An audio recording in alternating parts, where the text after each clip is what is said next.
Bonjour, bonjour. La mise à jour, ou plutôt la nouvelle vidéo de la mise à jour du log depuis Apex, puisque Apex, à chaque fois qu'ils font des petites modifications d'amélioration pour nous, je vous tiens au courant. Donc le log du club pour la mise à jour depuis Apex, je vais vous montrer maintenant, c'est encore plus simple qu'avant.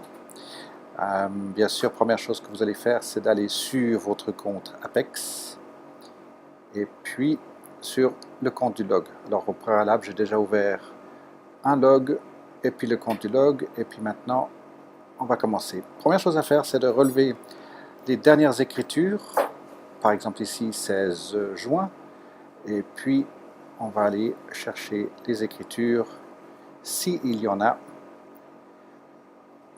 On fait la recherche depuis le 16 juin, et jusqu'à aujourd'hui, le 19 juillet.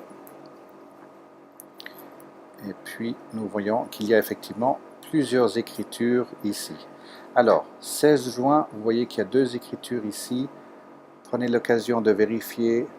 Il y a 2700 et quelques dollars qui sortent et 1000 qui rentrent.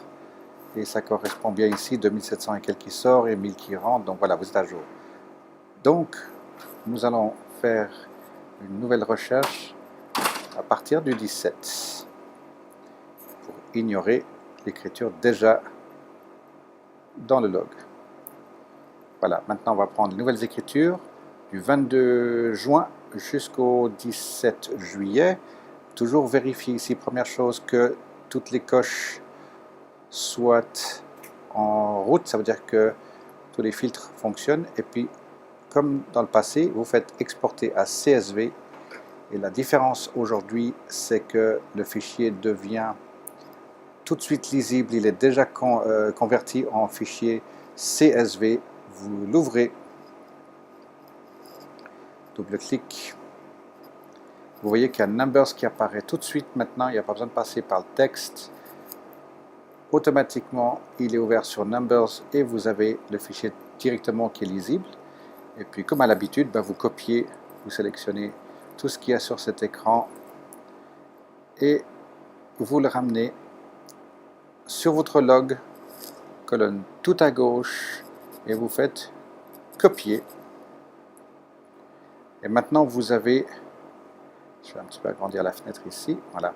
Vous avez maintenant les nouvelles écritures qui apparaissent. On fera la mise en page à partir de maintenant. Première chose à faire, absolument, vérifiez bien que le format date soit juste ici. Et vous voyez que le format date change en cours de route. Donc la première chose que vous allez faire, c'est de sélectionner ce format date et vous copiez le format sur toutes les écritures ici, comme ça, voilà. Maintenant, vous avez jour, mois, année.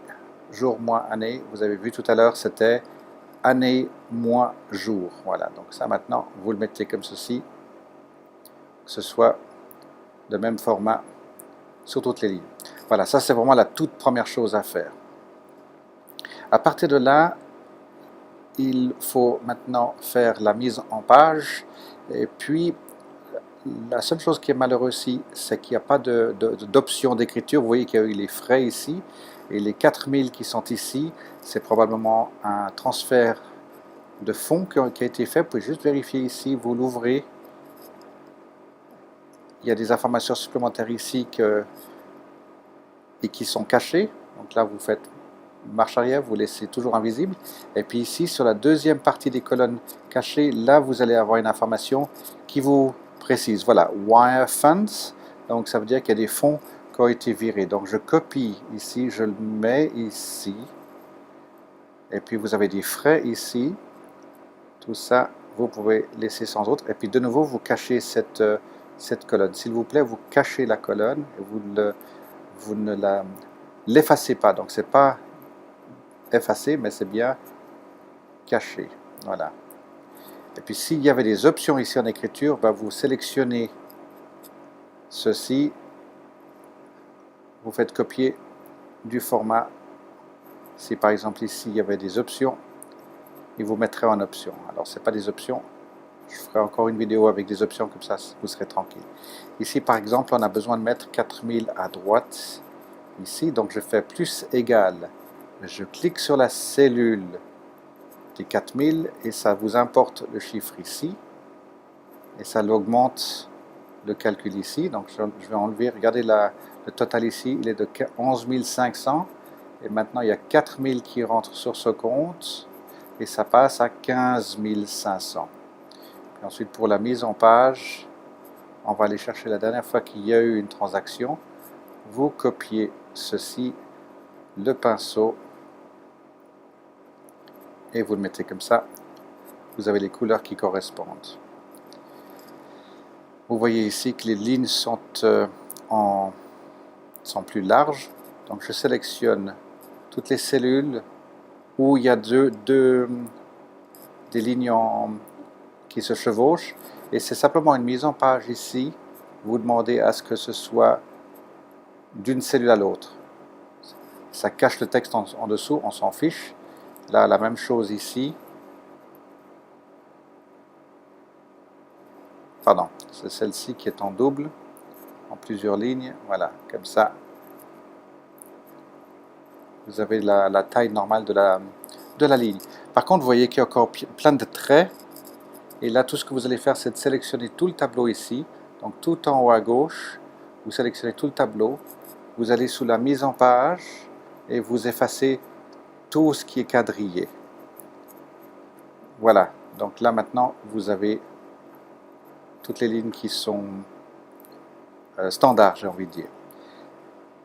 Bien sûr, si vous avez des lignes ici où il y a des sociétés, par exemple, ou des options, ou des calls, enfin des calls où il y a des achats et des ventes, vous sélectionnez les écritures, donc ça part que de la date au total, copier, et puis on va vérifier, BlackBerry en principe ça a été fait.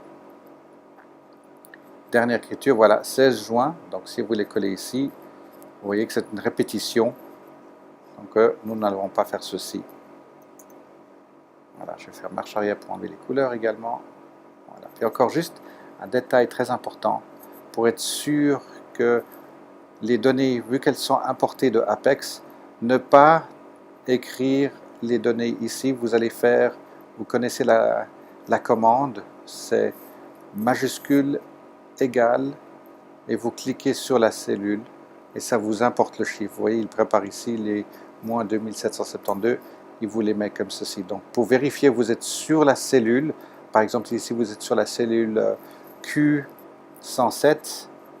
Et vous voyez ici, la formule, c'est N107 et ce n'est pas 2700. Même chose ici, si vous allez sur 1000, vous voyez une formule. Vous ne voyez pas le chiffre 1000.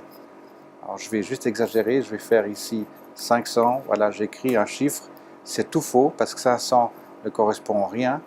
Donc, vous copiez la formule ici, collez et vous avez le chiffre qui apparaît là.